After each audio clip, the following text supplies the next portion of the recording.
It is not the things we do in life that we regret on our deathbed. It is the things we do not.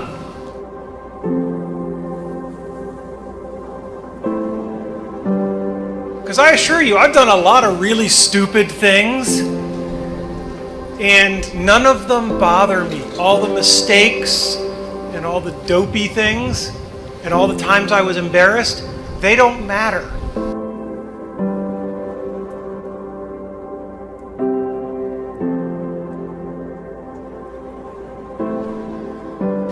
Last August, I was told that in all likelihood I had 3 to 6 months left to live. Somebody said to me, in light of those numbers, "Wow, so you're really beating the Grim Reaper." We don't beat the Reaper by living longer. We beat the Reaper by living well and living fully.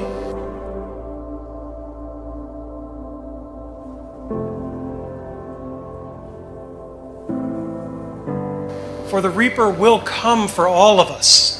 The question is, what do we do between the time we're born and the time he shows up? Because when he shows up, it's too late to do all the things that you're always going to kind of get around to. When I was 17, I read a quote that went something like, "If you live each day as if it was your last, someday you'll most certainly be right." And since then, for the past 33 years, I've looked in the mirror every morning and asked myself, if today were the last day of my life, would I want to do what I am about to do today? Remembering that you are going to die is the best way I know to avoid the trap of thinking you have something to lose.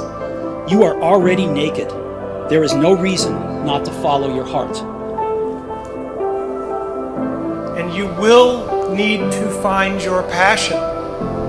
Many of you have already done it. Many of you will later. Many of you may take till your 30s or 40s. But don't give up on finding it, right? Because then all you're doing is waiting for the Reaper.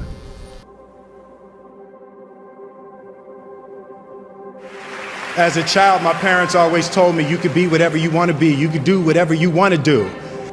But I didn't totally believe it. Yet I went out in the world and I carried myself and I held my head high and I stood there and I looked people in their eyes and I talked to people as if I was deserving of everything that this planet has to offer. I really want to say to children out there and to people who are watching, Confucius said one time, "He who says he can and he who says he can't are both usually right."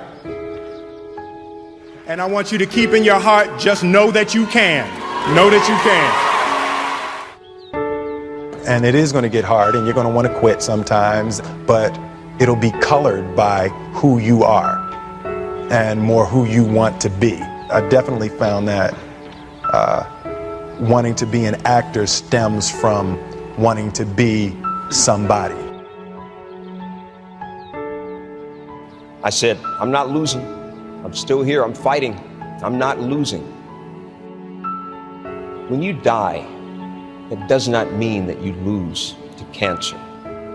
You beat cancer by how you live, why you live, and in the manner in which you live.